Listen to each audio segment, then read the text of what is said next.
other than that being a foul break, does it look familiar? A lot of the times we play pool and you're not seeing balls spread out quite nicely and people running racks. It's looking dodgy, it's looking clustery. What do you do in this situation? Let's take a look. You can see here, not really on the yellow, not really on the red. I'm on this yellow here. If I can get to that yellow, which I can, pot that.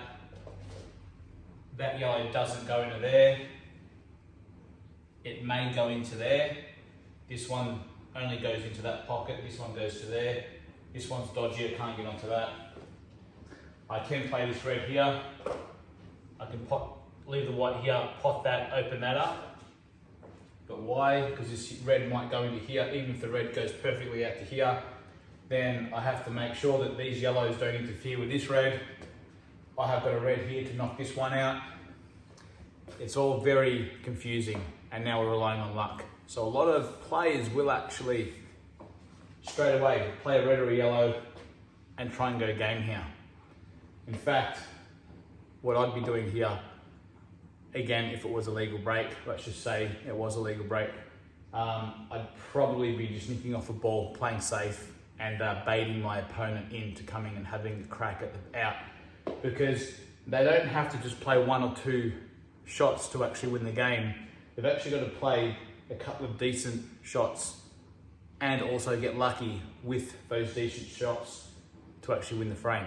So in this case, I would be literally just nicking off, something like that, and then allowing my opponent to come in and have a crack at this table.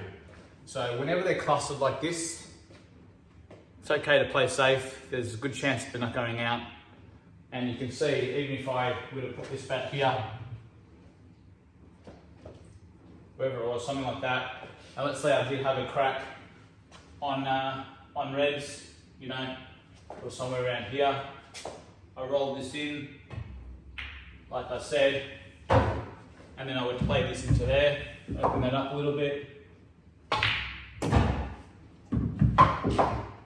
Okay, I'm actually on nothing now, even though I've opened that up. So you can see straight away, even if I were to somehow pot a few balls, let's just say I pot this one, you know, somehow I land down here and either pot this and knock that out, or let's say I knock that one in, then play this and hit that out. I still have to land nicely on this ball and then land on the black, which isn't on anywhere. So again, play safe straight away, and you might find yourself coming back to the table in a position like this, right? So as soon as they miss the red, you're gonna have your simple mop up and go from there. So again, table's been broken. This is the setup. You've got some dodgy yellows. You've got dodgy red and yellow up there. What do you like here? Now, again, in this situation, you can be playing safe, but there's a good way you can actually take the advantage very quickly in this situation. Right now, do you like reds or do you like yellows? Right now, I like yellows. The reason for that is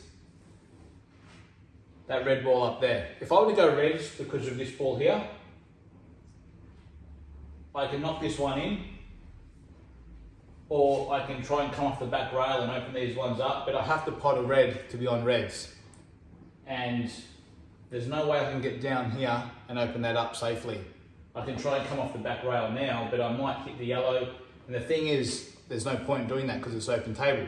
So I need a pot of ball first. The reason why I like yellows here is the fact that I've got this red ball as safety net. And as soon as you've got a ball as a safety net of one of their balls, you can then open up these. So what I'm going to do is I'm going to play this yellow into there. So now I'm on yellows, and I'm just going to plow into these balls and open them straight up. No matter where they go, there's a good chance that they're going to be better than what they are now.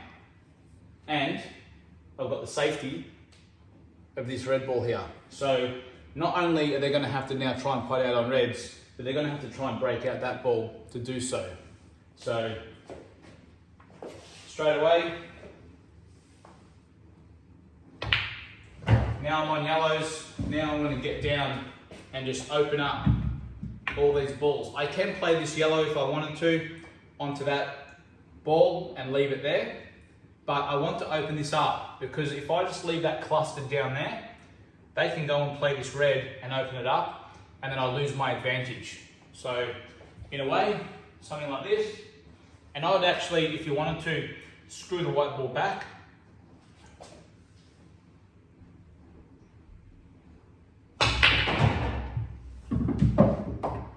And go straight in off.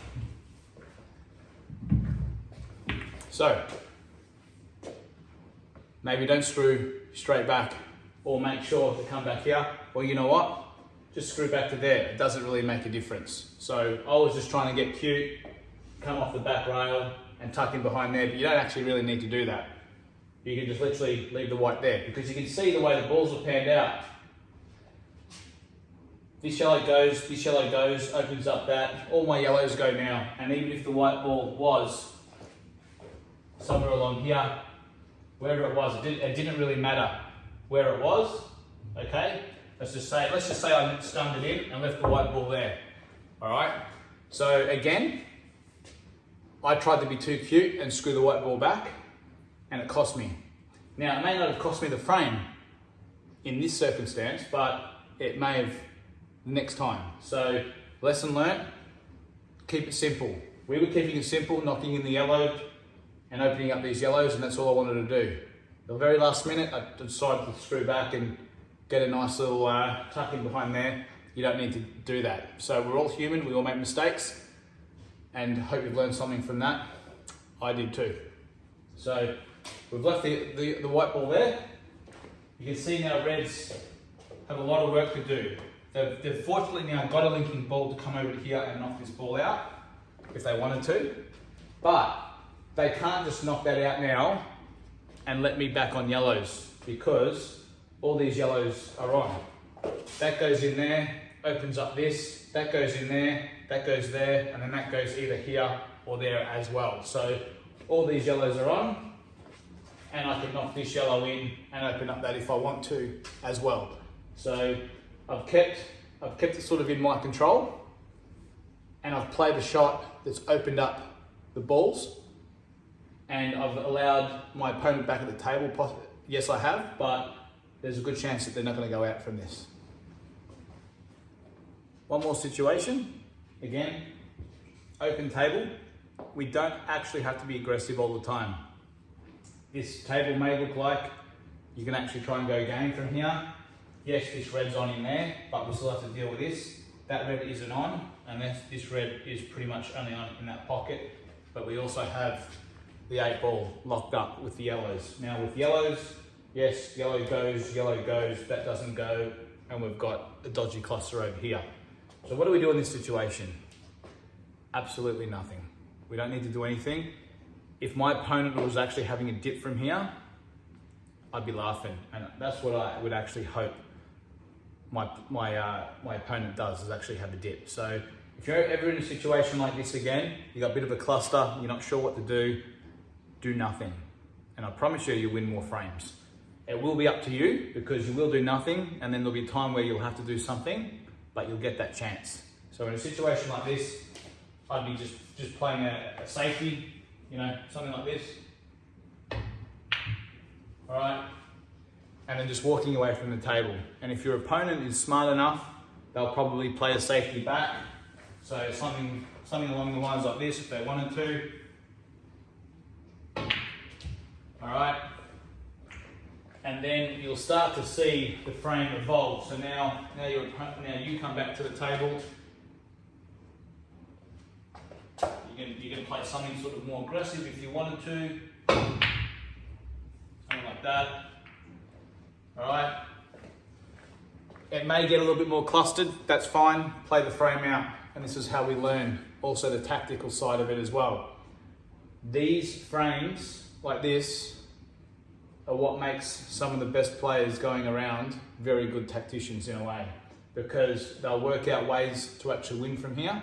And if you just get down and start hitting balls around, not actually paying attention, you will lose a lot of the times. But playing frames out like this, if you can get the knack very quickly of getting on top of your opponent, then whenever you're in a situation like this, you'll always be pretty much in control. Alright, so there might be times where you're in a situation like this, and yes, you see a cluster, and you go, hey, I remember that video, do nothing. There are times when there are clusters, you can actually do something, but it all depends. So reds here, I can knock in a red there, I can double that red into there, but the problem is I've got this red and that red goes, but I have to deal with this red, which is fine. These reds are the issue. Now if we go to yellows, I can knock this yellow in, stun into this, and that's pushing the yellow this way, opens it up. That's one gone. This one here, I have this yellow here to go into here and open that up. And that's two. So that's my two problems solved if I go yellows. Now it may not always work, you have to execute it properly, but in this case, you don't actually have to do nothing. You can actually do something. So if I were to go and have a crack here, I'd probably want to get a nice angle so I can knock that in, stun into that. I do have a nice linking ball here, which means then I can play onto that and open that up if I want. But what do I do here? Do I play this one now or do I leave it? I'm probably going to leave it because it's a nice little ball. I can land anywhere here and actually knock it in and be on the 8 ball. So I'm actually going to leave it. I want to play this one first and just lightly go into this and try and get a result.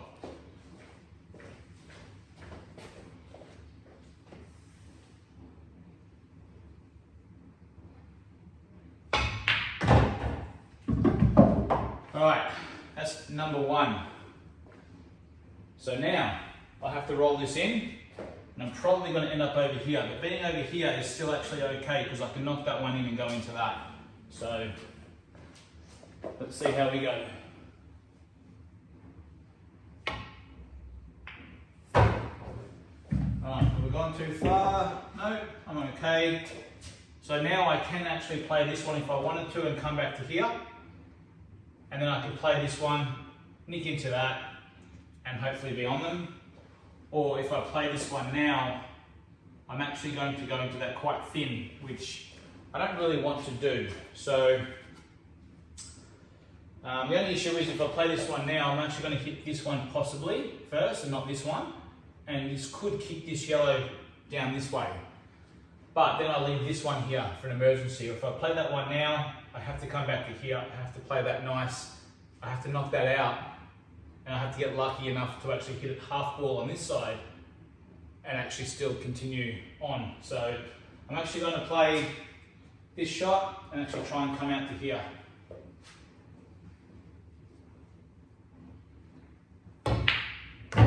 Alright, played that about as good as I can. Now I want to play this red on this side. Hit that red on this side. That way the white ball doesn't get stuck behind it. It hits here and comes out. So I'm going to play it with a little bit of pace.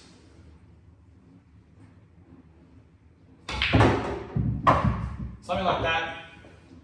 But I did hit it too thin. So if I hit it thicker, I push the yellow down and the white ball lands here. I've been fortunate enough to land on the double. If I get the double, I win. But you can see there how I had two balls that were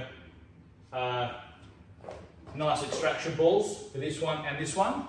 And they're the times, if you want to, you can have a crack. So I'll have a crack here and see how we go.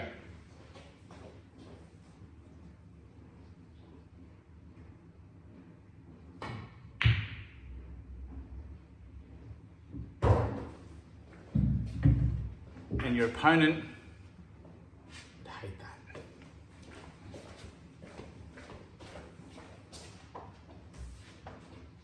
Well,